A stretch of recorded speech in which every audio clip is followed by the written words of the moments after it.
दोस्तों इमेजिन कीजिए, कल सुबह आप ऑफिस पहुंचते हैं। आपकी कंपनी का पूरा वर्क फ्लो एआई पर चलता है।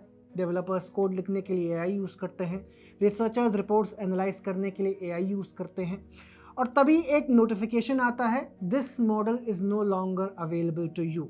बस ख़त्म। ना आपका इंटरनेट गया है, ना बिजली गई है, ना आपका अकाउंट सस्पेंड हुआ। लेकिन जिस एआई पर आप डिपेंड करते थे उसका स्विच किसी और के हाथ में था। और शायद इसीलिए पिछले कुछ दिनों में आर्टिफिशियल इंटेलिजेंस को लेकर एक बहुत बड़ी डिबेट शुरू हो चुकी है। डिबेट क्लॉड की नहीं है, डिबेट एंथ्रोपिक की नहीं है, डिबेट अमेरिका की भी नहीं है, डिबेट है एआई सोवरेनिटी की।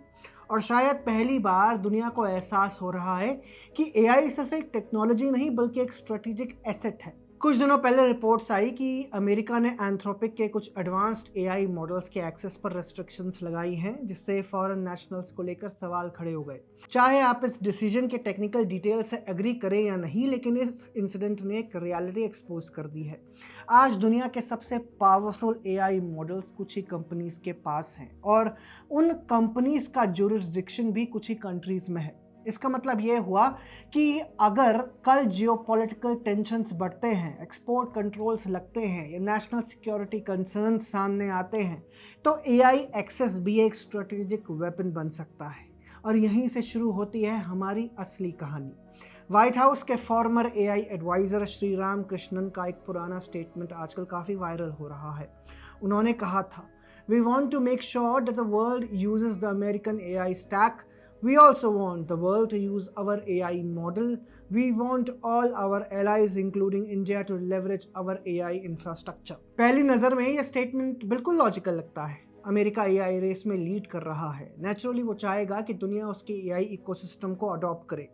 लेकिन फिर कुछ महीने बाद ही एंथ्रोपिक कंट्रोवर्सी सामने आती है और फिर एक अनकंफर्टेबल सवाल खड़ा हो जाता है। अगर अमेरिका चाहता है कि पूरी दुनिया अमेरिकन एआई स्टैक यूज़ करे, तो फिर जब एक्सेस रिस्ट्रिक्शंस लगती हैं तब बाकी दुनिया क्या सोचे? यही वजह है कि सोशल मीडिया पर लोग श्रीराम कृष्णन के उस स्टेटमेंट को फिर से शेयर कर रहे हैं। इंटरेस्टिंगली श्रीराम कृष्णन भी अब व्हाइट हाउस में अपनी रोल से एग्जिट करने जा रहे हैं। लेकिन उनका दिया हुआ स्टेटमेंट एक बहुत बड़ी डिबेट को जन्म दे चुका है। और इसी डिबेट के बीच भारत के सबसे इन्फ्लुएंशियल टेक्नोलॉजी लीडर्स में से एक नंदन नीलेकनी का व्यू पॉइंट भी फिर से डिस्कशन में आ गया है। नंदन नीलेकनी का मानना रहा है कि इंडिया को ज़रूरी नहीं कि सबसे बड़ा फ्रंटियर एआई मॉडल बनाना ही है। उनका फोकस अडॉप्शन पर रहा है, स्केल पर रहा है और एप्लीकेशंस पर रहा है। अगर आप यूपीआई, आधार और इंडिया स्टैक को देखें तो उनका लॉजिक समझ आता है। इंडिया ने दुनिया को दिखाया है कि कभी कभी इंफ्रास्ट्रक्चर से भी ज़्यादा इंपॉर्टेंट उस इंफ्रास्ट्रक्चर के ऊपर बिल्ड होने वाला इकोसिस्टम होता है। लेकिन एआई की दुनिया में एक फंडामेंटल डिफरेंस है। यूपीआई को कोई फॉरेन गवर्नमेंट रिमोटली डिसेबल नहीं कर सकती। आधार का कंट्रोल भारत के पास है, इंडिया स्टैक का कंट्रोल भारत के पास है। लेकिन अगर आपका एआई स्टैक किसी और के पास है, अगर आपके बिजनेसेस, रिसर्चर्स और डेवलपर्स किसी और के फाउंडेशन मॉडल्स पर डिपेंडेंट हैं, तो सोवरेनिटी का क्वेश्चन ऑटोमेटिकली खड़ा हो जाता है। और इसी पॉइंट पर नीलेकनी को सोशल मीडिया पर क्रिटिसाइज किया जा रहा है। अब इसके बाद बात करते हैं ज़ोहो फाउंडर श्रीधर वेम्बू ने इस बारे में क्या कहा है। वेम्बू का आर्ग्यूमेंट काफ़ी अलग है। वे बार बार एक ही बात बोलते हैं, टेक्नोलॉजी को सिर्फ प्रोडक्ट्स के पर्सपेक्टिव से मत देखिए, टेक्नोलॉजी को पावर के पर्सपेक्टिव से देखिए। उनका कहना है कि भारत को अपना स्टैक बिल्ड करना पड़ेगा, अपना कंप्यूट, अपना इंफ्रास्ट्रक्चर और अपना इकोसिस्टम डेवलप करना पड़ेगा। क्योंकि जब दुनिया फ्रैगमेंटेड होती है तब डिपेंडेंसी रिस्क बन जाती है। और अगर हम पिछले 10 सालों को देखें तो दुनिया ने यही पैटर्न बार बार देखा है। सेमीकंडक्टर्स पर रेस्ट्रिक्शंस, एडवांस चिप्स पर export controls, rare earth minerals पर कंपटीशन, सप्लाई चेन्स का वेपनाइजेशन और अब एआई। यानी स्ट्रेटेजिक टेक्नोलॉजीज में ग्लोबलाइजेशन का पूरा मॉडल चैलेंज हो रहा है। जब तक टेक्नोलॉजी कंज्यूमर्स प्रोडक्ट थी, ग्लोबलाइजेशन का मॉडल काम करता था। लेकिन जैसे ही टेक्नोलॉजी स्ट्रेटेजिक एसेट बनी, कंट्रीज ने उसे नेशनल पावर के लेंस से देखना शुरू कर दिया। लेकिन कहानी यहाँ खत्म नहीं होती। यहाँ आता है एक इंटरेस्टिंग ट्विस्ट। जिस वक्त अमेरिका एआई एक्सेस रेस्ट्रिक्शंस की वजह से हेडलाइंस में था, उसी वक्त फ्रांस के प्रेसिडेंट इमैनुअल मैक्रोन एक स्टेटमेंट देते हैं। मैक्रोन कहते हैं कि इंडिया और फ्रांस कोऑपरेटिव एआई पर काम करने की पॉसिबिलिटीज एक्सप्लोर कर रहे हैं। अब पहली नज़र में ये स्टेटमेंट ऑर्डिनरी लग सकता है, लेकिन अगर आप टाइमिंग देखें तो इसकी सिग्निफिकेंस समझ आती है। एक तरफ दुनिया एआई एक्सेस रेस्ट्रिक्शंस पर डिबेट कर रही है और दूसरी तरफ फ्रांस इंडिया के साथ एआई कोऑपरेशन की बात कर रहा है। मैक्रोन असल में एक लार्जर जियोपॉलिटिकल रियलिटी को एक्नॉलेज कर रहे हैं। वो रियलिटी ये है कि फ्यूचर में एआई एक्सेस, एआई कंप्यूट और एआई इंफ्रास्ट्रक्चर स्ट्रेटेजिक एसेट्स बनने वाले हैं। और जब स्ट्रेटेजिक एसेट्स की बात होती है तो कंट्रीज नेचुरली ट्रस्टेड पार्टनरशिप्स और सोवरेन कैपेबिलिटीज की तरफ देखने लगती हैं। अब एक सेकंड के लिए ग्लोबल पिक्चर देखिए।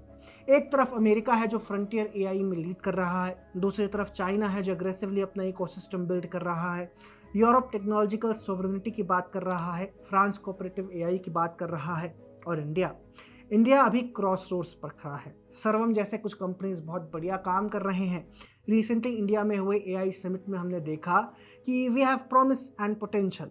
खुद पीएम मोदी के स्टेटमेंट से ही पता चलता है कि वे एक सोवरीन एआई मॉडल के लिए कितने प्रतिबद्ध हैं। सोवरीन एआई का मतलब ये नहीं है कि इंडिया दुनिया का बेस्ट मॉडल बना दे कल ही। इट मीन्स कि इंडिया के पास इतनी डोमेस्टिक कैपेबिलिटी होनी चाहिए इन कंप्यूट, डेटा, इंफ्रास्ट्रक्चर, टैलेंट और foundational models, so that AI के क्रिटिकल सेक्टर्स के लिए हमें किसी और पर डिपेंडेंट रहने की ज़रूरत ना पड़े। आज सवाल ये नहीं है कि क्लाउड अवेलेबल है या नहीं। इनफैक्ट सवाल ये है कि अगर कल को दुनिया का सबसे शक्तिशाली एआई मॉडल किसी जियोपॉलिटिकल क्राइसिस, एक्सपोर्ट कंट्रोल या फिर पॉलिसी डिसीजन के चलते अगर वो इंडिया के लिए अनअवेलेबल हो जाता है तो भारत का क्या होगा। Hence we need our own alternatives. जो देश दुनिया की क्रिटिकल टेक्नोलॉजी खरीदते हैं वो उनको सिर्फ यूज़ कर सकते हैं, लेकिन अगर उनको बनाने के लिए इंफ्रास्ट्रक्चर डेवलप करना है तो वो उस टेक्नोलॉजी के नियम भी डिसाइड करते हैं, जैसे इलेक्ट्रिसिटी, इंटरनेट, सैटेलाइट्स, जीपीएस, वैसे ही एआई। तो अब सबसे बड़ा सवाल ये है कि भारत क्या एआई का उपभोक्ता बनेगा या फिर एआई का निर्माता भी बनेगा। दोस्तों, अगर आपको ये वीडियो पसंद आई तो kindly subscribe to our YouTube channel ताकि ऐसे ही और वीडियोस आप तक पहुंचते रहें।